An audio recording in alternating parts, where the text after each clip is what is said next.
Hello and welcome to this special radio town hall meeting against corruption by the Progressive Impact Organization for Community Development, PRIMORG. I am Adaobi Obiabumo. PRIMORG is a civil society group with a mandate to promote good governance, participation, and accountability in Nigeria.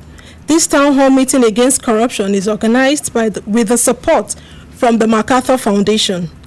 Today's town hall meeting will celebrate a 2019 integrity icon, Mrs. Tani Ali Nimlan. And our focus will be on how integrity can be built and maintained in the workplace.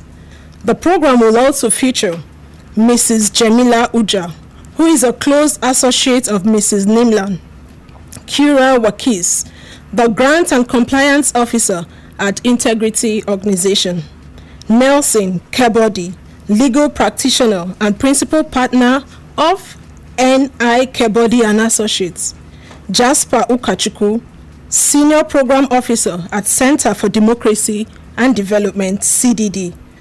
We also have Prince Chimaroke Chukwuka, who is the communication officer at Accountability Lab, Nigeria.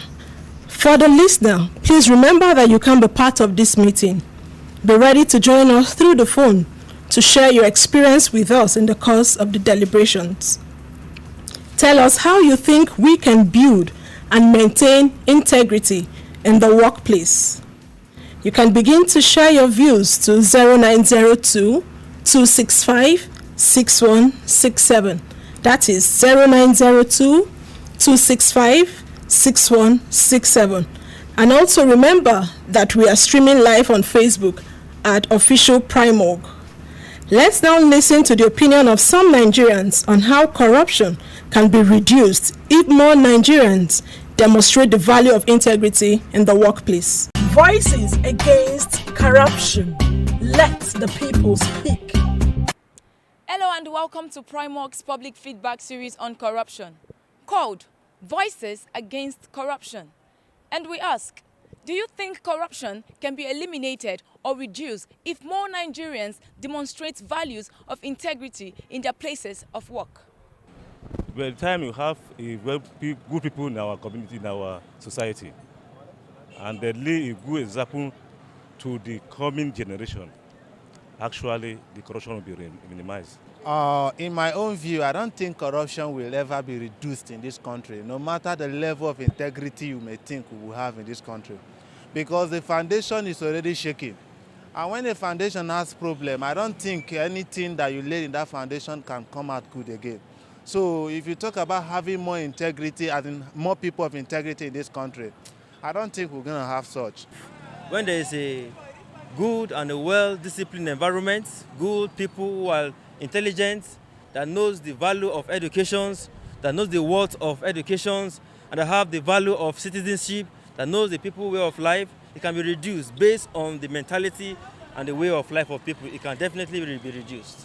Corruption starts from me and you, and it is me and you that will end corruption.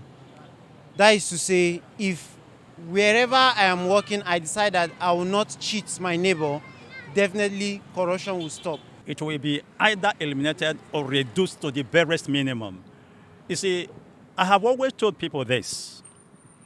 If we are not prepared to fear God, the resultant effect is that corruption will abound. I think the fear of God is the beginning of everything. If one fears God, definitely there's no way that person can go into corrupt practices. So the opinion I hold in respect of this is that people should begin to fear God. The moment they begin to fear God, I'm telling you, there's no need to set up agencies to fight corruption. Corruption will go. To shun this corruption in different aspects, by amending our behaviors, not to involve into anything dubious in the office, in the society, and also in the market areas. But we have to amend our ways first before we tackle that. Without us amending ourselves, I don't think it's going to be possible. But we, the citizens of Nigeria, if we can sit down and question ourselves that why are we behaving this way? Why are we not moving forward? It's as a result of corruption. People for Nigeria, if integrity people, the people wey get integrity dey for Nigeria, corruption no, e go still continue because the more the people, the more the corruption, the more people wey dey corrupt go dey corrupt them. Corruption cannot be eliminated outrightly, but then it can be reduced. If we show integrity in our different places of workplace, it can be reduced over time, but it cannot be eliminated outrightly. Welcome again to the program, wherever you are listening to us from. Integrity in the workplace comes in many forms, but above all, it refers to having upstanding personality, being honest, trustworthy, dependable, and loyal to set standard and rules. The impact of poor integrity in Nigeria's public sector is without doubt undermining every form of national development, as it manifests in the forms of misappropriation, kickback, over-invoicing, bribery, embezzlement, tribalism, nepotism, and so on.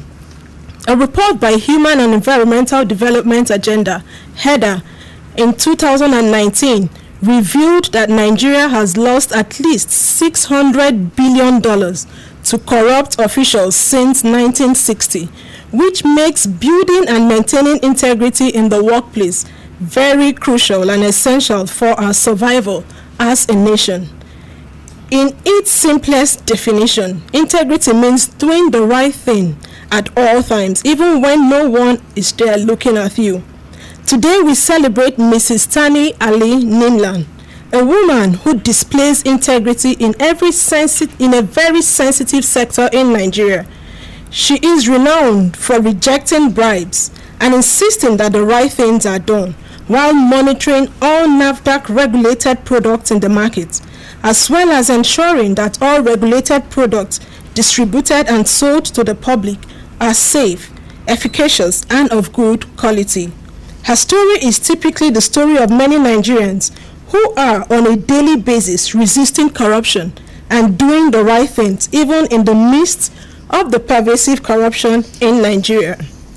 This meeting will discuss integrity deficiency in the workplace, especially in public service, and ways to change the anomaly.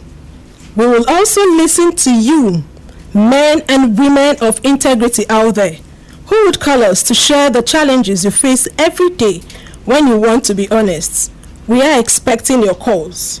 You are in this radio town hall meeting wherever you are listening to us from, and you have the opportunity to make your contributions when we open the phone. Why is it difficult to get many public servants with integrity these days? Many people say the system is too bad, but within this bad system, many Nigerians are standing for integrity. So can the bad system be the excuse for corruption? We have an array of experts in the studio who would examine the topic with us.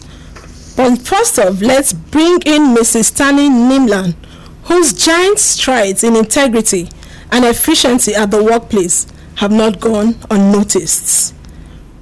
Welcome to the program, ma'am. Thank you. We would begin by asking what your motivation is for the lifestyle you've chosen, and would want you to throw more light on one of the incidents where you ensured that right things were done in the workplace.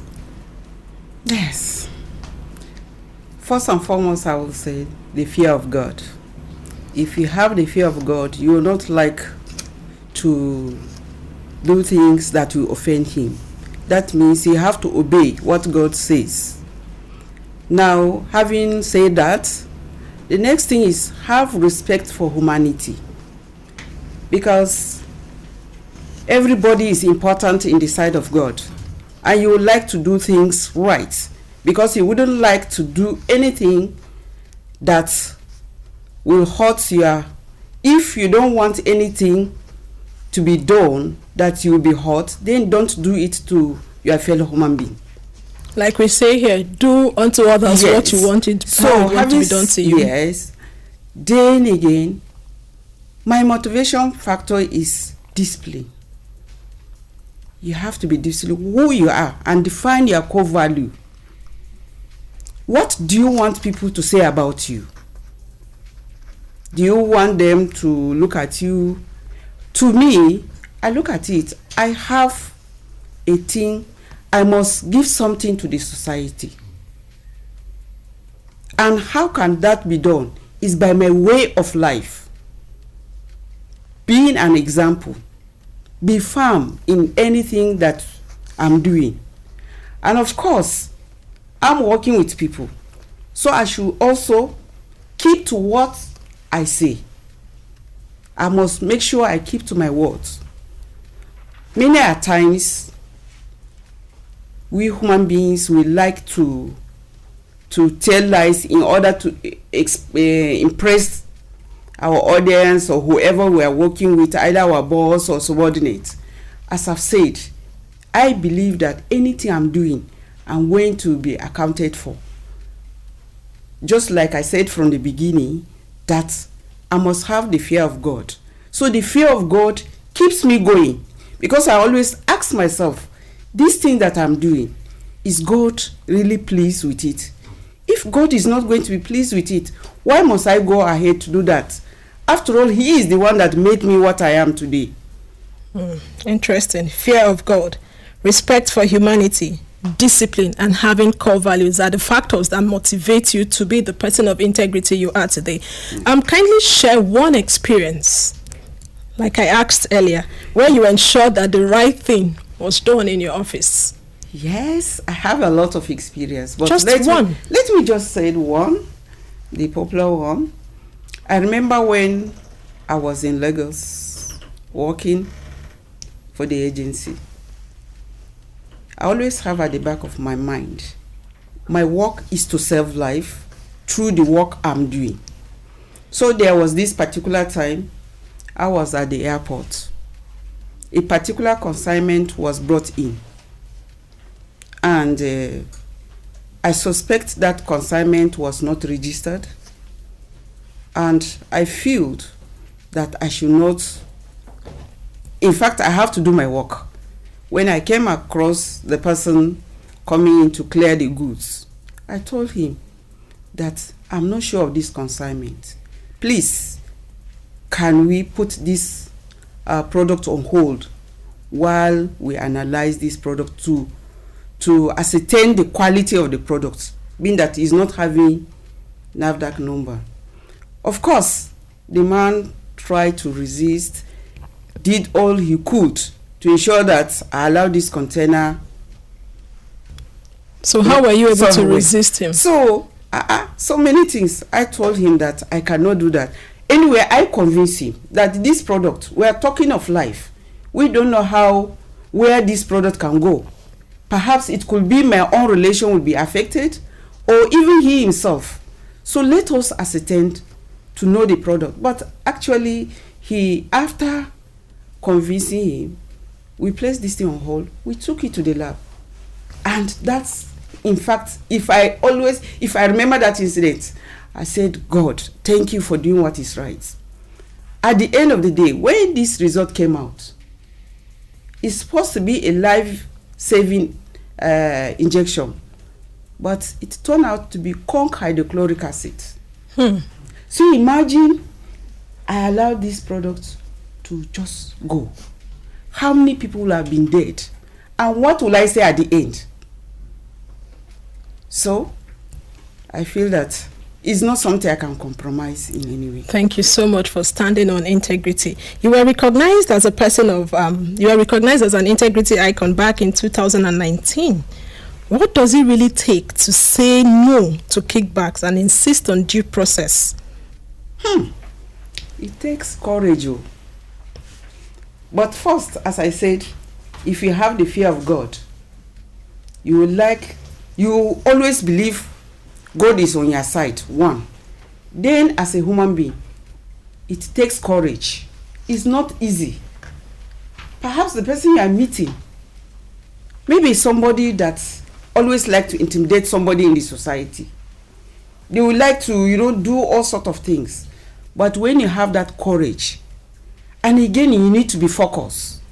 Courage and being focused. Yes. Just tell us one gain of standing on integrity? Wow. Personally, you feel happy yourself. What You of feel fulfilled. happiness, and you are fulfilled. Thank you Yes. so much. Let's quickly move to Mrs. Jamila Uja to testify of the personality of our icon. Welcome to the program. Oh, thank you so much. Tell us more about our integrity icon and how her lifestyle has impacted on you. Okay. So I've worked with Mrs. Nimland for 6 years. I served under her as a copper before I got into the agency.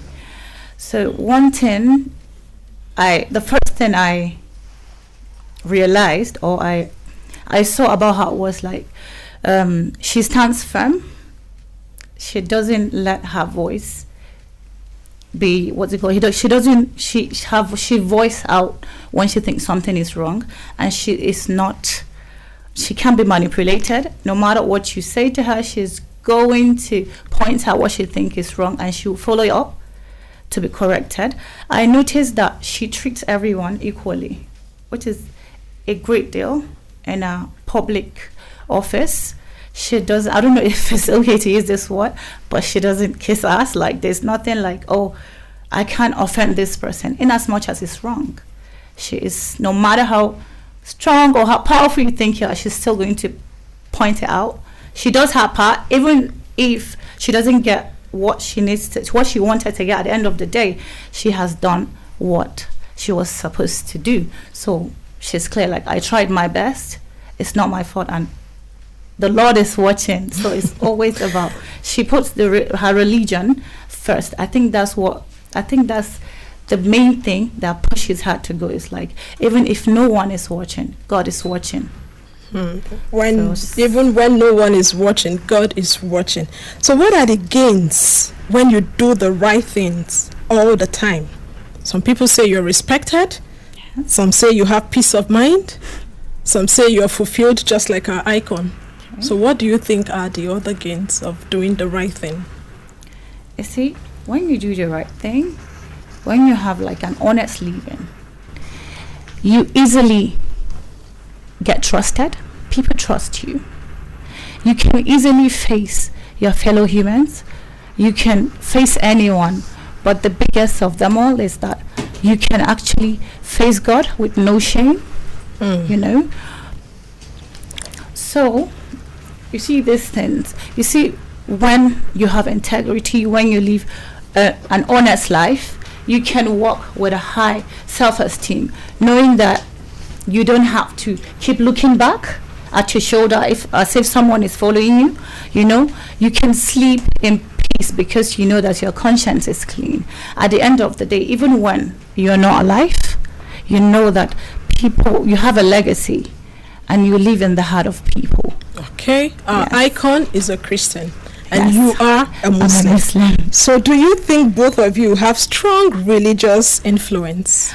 Yes, we're alike. That's why we're actually just connected, because I believe in being honest, no matter who or what it takes. I stand with I stand with honest living, because at the end of the day, it's going to go a long way, generation to generation. It might shock you. It can. I don't know if I should use this example. I know someone that, because of the way they have lived an honest life, they're gone for the past 4 years, but the good they've done is following their children. So their children are reaping from what they did. Yes. Thank you so much. Yeah, Let's quickly get to Kira Wakis, who works with Integrity Organization. Welcome to the program. Thank you for having me. Your vision at Integrity Organization is to have a society that prefers integrity over corruption. So why is integrity among public office holders a big challenge? I'd like to start by saying that, first of all, a public officer is a human being, just the same as a private person. So it's not possible for there to be corruption in the public space without the private individual colluding with the public officer. It is a challenge because as it stands, it has become cultural to the public sector I mean, I have the benefit of having once worked as a public officer, so I can say this, that there's a culture of corruption that you are indoctrinated into once you get into the system, and it's either you stand with, that culture, or you are sidelined. Correct me if I'm wrong, anyone in Nigeria. You'll be sidelined. So it's difficult because, first of all, there's a culture. And secondly, it's not because Nigerians are less godly or anything. And I take the point and I stand with Mrs. Nimland. Congratulations on your award. That is outstanding. It's rare and it's hard, but it's available in Nigeria. There are people who stand for right. Now, it's not just because Nigerians are any less religious. We are one of the most religious people in the world. But it's also because we have systems that fail. Now, if you look at other countries, they are not more, some of them are not even religious. They don't even believe in God or whatever, or they believe in something. But they have systems that work, and it's those systems that help to prevent. So, in as much as your personal approach towards living a life of integrity is important, and it is key because ultimately you have someone who is you're accountable to, when you go to the great beyond, whatever that is that you believe in, there is something that you owe your society at the moment, and that is to do what is right because it is in the books, and we have laws. We have we have regulations. Yes, so I'm just getting to the point of there needs to be, it is difficult because our systems do not work to prevent corruption. We have a culture of corruption in the public sector. Wow. Okay, share with us what your organization is doing to encourage uprightness among Nigerians. Yes, so Integrity Organization works more in the preventive area because as our vision is, we prefer a society where there is less corruption. Yes? So to do that, you cannot eliminate corruption. It's not possible. Well, we can reduce it. But we can reduce it. And we can reduce the prevalence of it, and we can reduce people's propensity to want to be corrupt. So what we do is we work with systems. We set up platforms to help or to advocate for citizens to use those platforms to reduce corruption. And we have several of them. We have a whistleblowing platform, egunje.info, has been there for ages. We work with MSMEs on MSME standards to encourage them to set up good governance processes so that when, as we have now, SMEs are into a lot with COVID and everything, they are in the right place to be able to access funding because they're doing the right thing the right way. Okay. And so many. Thank you so much. You did mention law, and we have a barrister in our midst.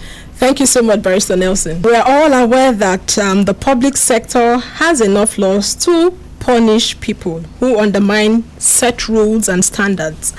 Why are we not seeing many of these public servants who have been found wanting punished?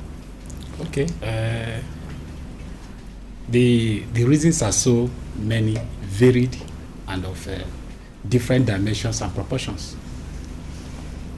But for the purposes of our program here and for the few times that we have, I want to say that, first of all, the issue of abuse of rules in the public sector can either be criminal, and some other point it can just be a mere breach of administrative rules.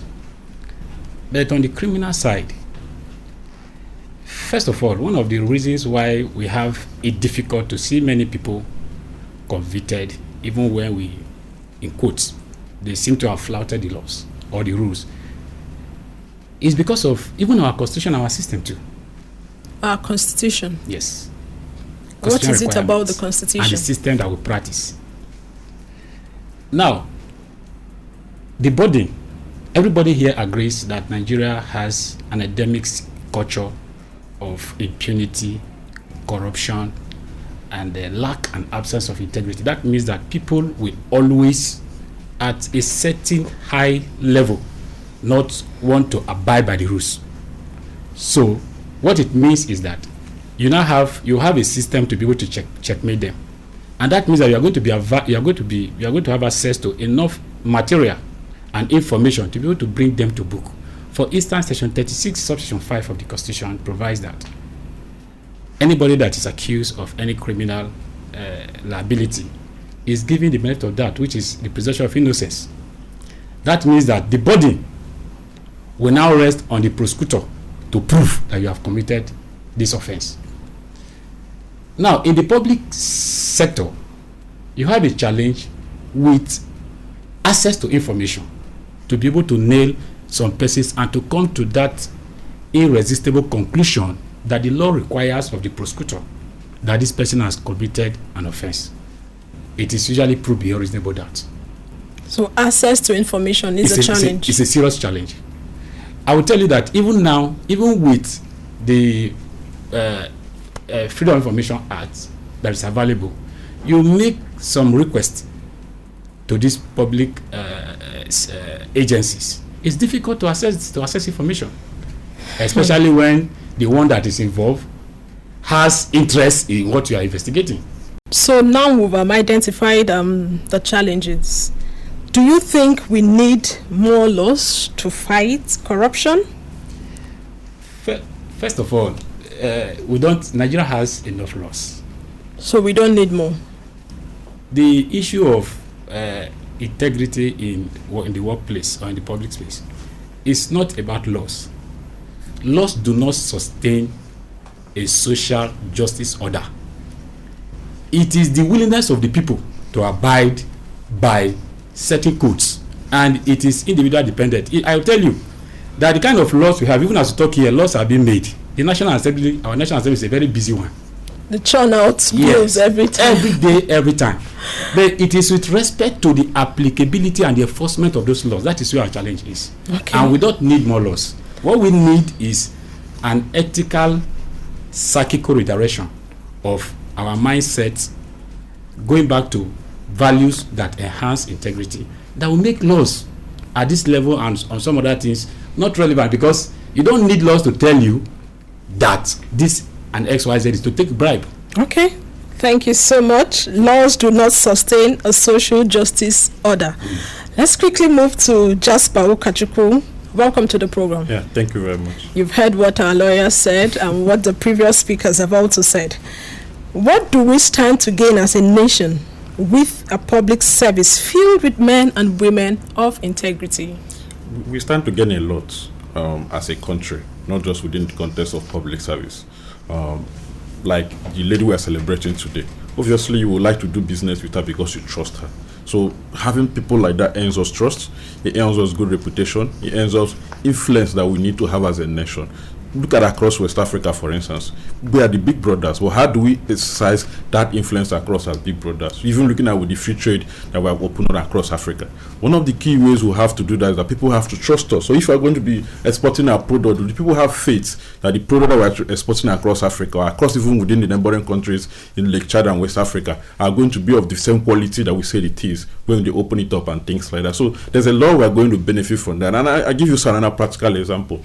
See what is happening with Miss Tenny today and see the person she has come with. So this is a youth copper who has gone through the system, has been integrated into the system, and she's learning the processes. So it's like she's not just mentoring, but she's raising a new generation. But if you did not have people like her in the system, you can't reproduce that. So you can't give what you don't have. And if you trace it further too, we heard about Dora Kunyele, who was reading NAFDAC and stuff like that. And if you look at it, you can see that one word, they may have played also a role in influencing what Miss Tenny has believed and practicing to them, believing that even with all the risk, you can still do this and it works. So it gives us case studies that shows us that you can live this kind of life, and if you live this kind of life, there are benefits and things that comes with it, even in terms of having a good name for yourself. So there's a lot of tangible and intangible benefits we gain from it. Tangible and intangible benefits of being upright.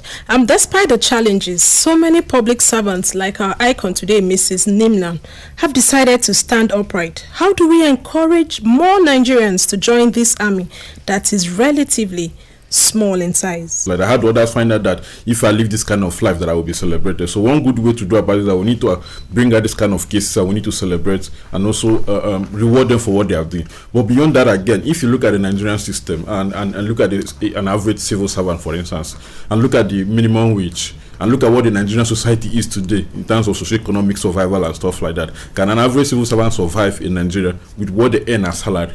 So we need to begin to deal with our welfare system. We need to begin to deal with our reward system. And sometimes it's not just about in terms of how much they earn, it's about the welfare system that talks about housing, that talks about transport system, that talks about water system and health system as well. So if those systems are functional, an average civil servant or public servant get what is due to them as at the time they are supposed to get it. Even if they don't earn less, it may not be an issue. It's also about their children education as well. How are we going to be funding those kind of things? So we need to look at the social package or socio-economic package that drives what public servants do and reward them effectively in that direction. I think it's going to improve also their own commitment to morality and also integrity as well. Thank you so much. Like you said, we need to celebrate our icons while we work on the welfare package of the public servants. Yeah. Thank you so much. Thank you very For much. you listening, you're part of this program. We want you to react to the stories you have heard. Why is it difficult to get public servants of integrity these days? And as a person of integrity, because I know we have people of integrity, what is keeping you going? What are the gains? Why do you think many people are not encouraged to be honest? While we wait your call, let's quickly get to Prince Chimaroke, who is the communication officer at Accountability Lab, Nigeria. Prince, welcome to the program. Thank you so much, Adobe. It's a pleasure being here. Are more Nigerians willing to be persons of integrity nowadays? And how do you plan to get more Nigerians, especially the youth, to be like our icon, Mrs. Nimnan? Well, I don't know to what degree many Nigerians are willing to want to be persons of integrity. Maybe because I haven't had a survey in that regard to find out what exactly the willingness, desire for many Nigerians are.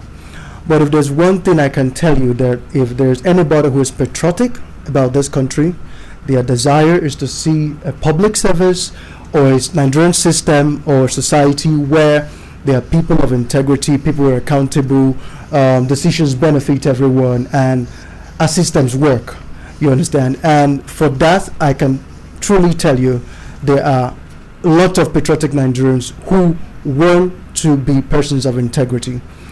The question, the following question was... The youths. How do we get the youths to be like our icon? Exactly. I'm happy that the person who, Mrs. Tani Nimlan, came into the studio today as a young person.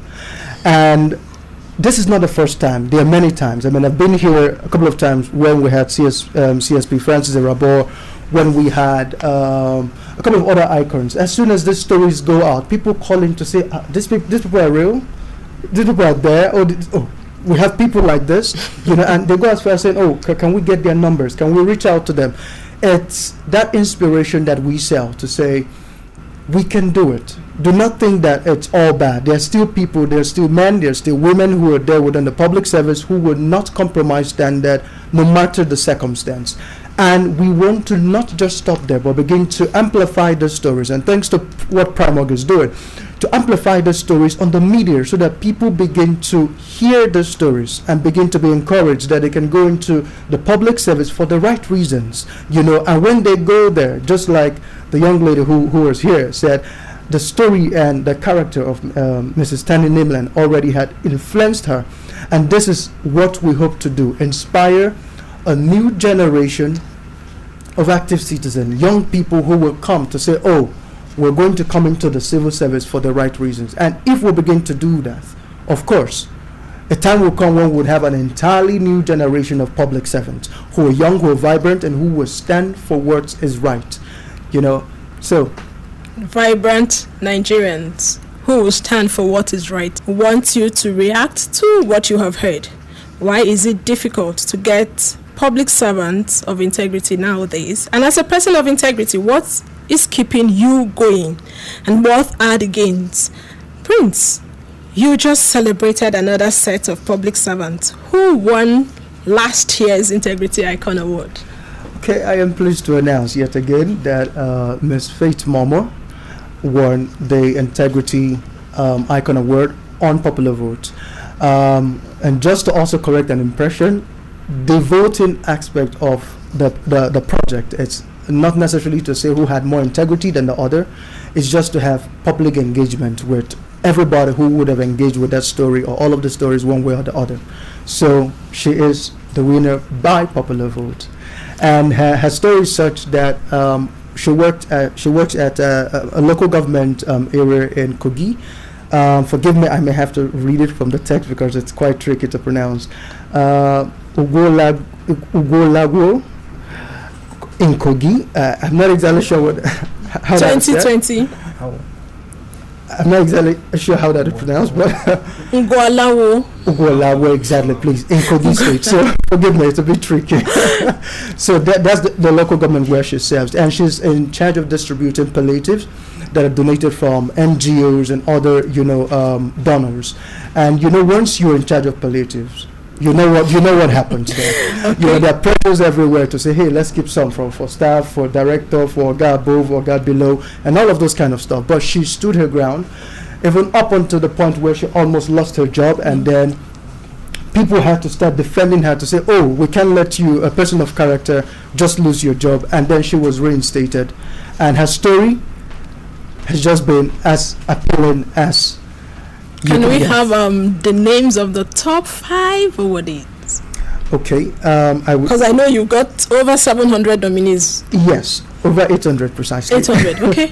Let's have the top 5. We have Mrs. Abiola Jimoh. She is a divisional officer for the Nigerian Security and Civil Defense Corps. We have Mr. Philip Ezegbulem. He is the Chief Secretary at the Police Service Commission. I'd already mentioned Mrs. Faith Momo, who works as a nurse at the local government secretariat at Ugolago. I hope I get it now. If I don't, please pardon me. We have Dr. Mohammed Rabiu. He works as a lecturer at the Nasarawa State University, and he's one man who is a strong disciplinarian. You also have Oyeronke Suebat. She's a lecturer and an administrative head in the College of Health and Technology in Lagos. So these are the 5 icons whom we celebrated just last year. Okay, thank you so much. While we wait for your calls, let's quickly get to our icon again.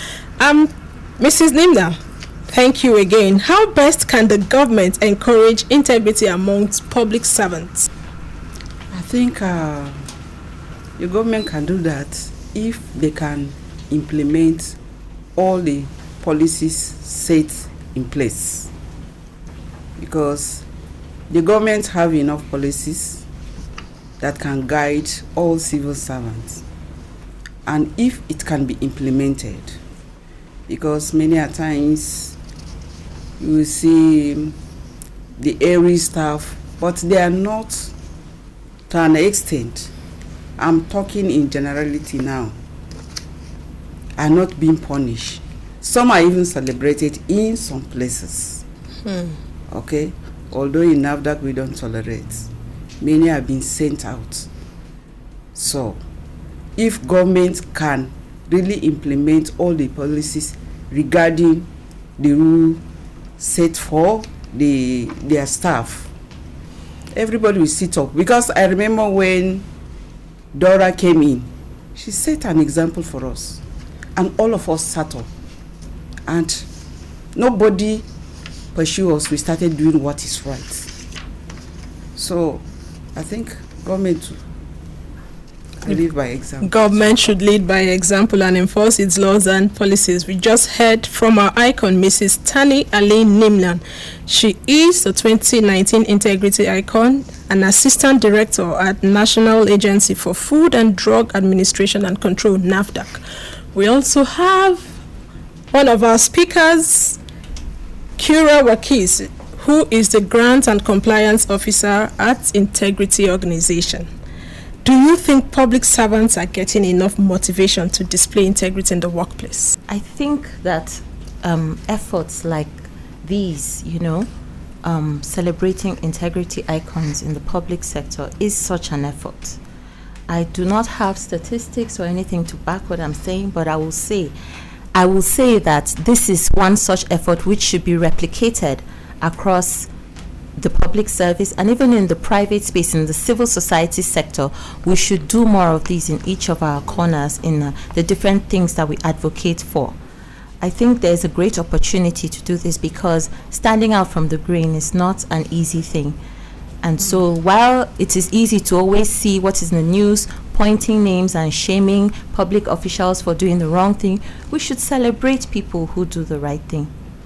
Thank you so much. Celebrate people who do the right thing, and that is what we are doing at the moment. Men and women of integrity, we want you to join the conversation and also share your experience and the challenges, those factors that prevent you from being a person of integrity, and what you think we as citizens and the government should do to have more persons of integrity in the public sector. Barrister Nelson Kebodi, thank you so much again. Thank you. Could you tell us what you think public servants are not getting enough motivation? Well, the issue of motivation is dependent on the individual. I will tell you, there is this case where the court heard that the court has taken judicial notice of the fact that police are well remunerated. So he doesn't need more motivation. That is the law. The police, yes, is well remunerated. So they don't need. That is the implication of that decision. Now that means that the provision that is made already is enough for you, having been aware, it's a contract relationship, to be able to abide and work within the principles of those provisions. Now, asking for more motivation, which in fact is a genuine aspiration and agitation, shouldn't be a reason or an excuse for not doing what you ought to do. For me, integrity is about playing according to the rules, the codes of your engagement on a consistent basis, irrespective of what happens. So do you think a person of integrity should be motivated or compensated? There is more than enough need to celebrate people who are standing, who have performed their jobs, and on the basis of integrity, because that is what is lacking. They say where there is no tradition, then a striking example becomes the alternative. The tradition we have now is that of impunity, people not doing anything, and people don't even come to work. Not talk of somebody that comes to work, pursue the job diligently, and then against all the temptation to do otherwise, especially those people in sensitive positions like our icon for today. We cannot celebrate them enough. We continue to celebrate, and I celebrate you, ma. God bless you. Thank you so much for celebrating our icon. Let's quickly move to Jasper Ukachukwu, Senior Program Officer at Center for Democracy and Development, CDD. Do you think public servants are getting enough motivation to display integrity in the workplace? I know the last time you did mention the gains. So now, do you think that they are getting enough motivation? Are they well motivated? I don't think so, even though that motivation need to also be defined in proper terms. Because when you talk about motivation, some people will think you're just talking about giving them more money. There are valuable things that you can give people that are not necessarily cash or in terms of increasing their salary, but you make their life good enough for them to live. So as I was even saying earlier, if you look at the housing system of, let's say, the police, for instance, now, and look at where they live, the question you ask yourself, are there good accommodation for police? Those places look like where human beings who should think well live. These are practical things. So if you also remove the issue about their housing, look at the issue about the entire welfare in terms of their health system, in terms of the not just the health system, but also in terms of what they earn as well, which is very important. So we need to look at the whole package. It's a holistic thing. It's not just about should we increase or not increase salary. We should also increase the welfare package that they get. It's very, very important. So I don't think they are well motivated yet. So, and if you also compare what you see with politicians, once you become a governor, see all the thing that comes across to you. Once you become a senator, see all the motivation that comes across. In terms, even get a newspaper allowance. But somebody is a police officer, he doesn't get newspaper allowance. How do we compare that? Because he needs to know what is happening. But once a politician, you get all those things, but once you're a civil servant and public servant, you don't get all those things in detail as should be. So I think we need to put all of this in context and reward people based on the work they do properly.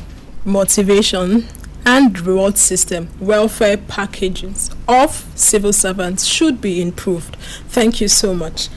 Jamila Uja, thank you so much once again. Our icon influenced you positively. Yes. She rubbed off all the values on you. Yes. So what do you think citizens should do to raise more persons of integrity in the society? I think the citizens should celebrate this people of integrity more, because, you know, as they say, bad news sells better than good news. People don't really notice you when you're good. Good, thank you so much. Yeah. Prince, last word from you. Prince Chimaroka.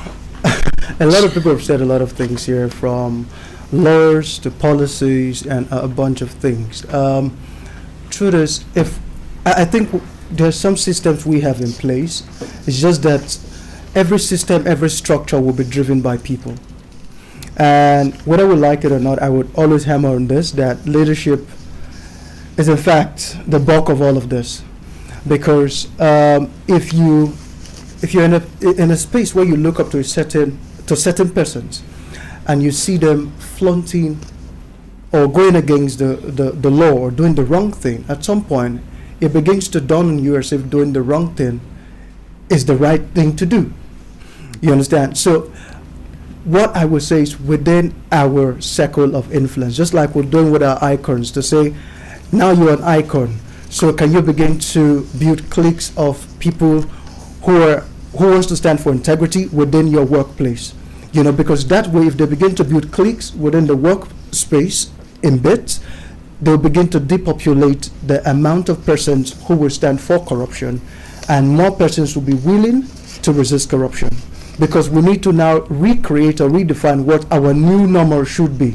And it begins from the home, from the churches, from the community, now to the workplace. If we can do that, trust me, 10 years from now, I'm not kidding you, I'm sure we would have a better Nigeria. We'll raise more persons of integrity. Yes, one we can be proud of. Thank you so much.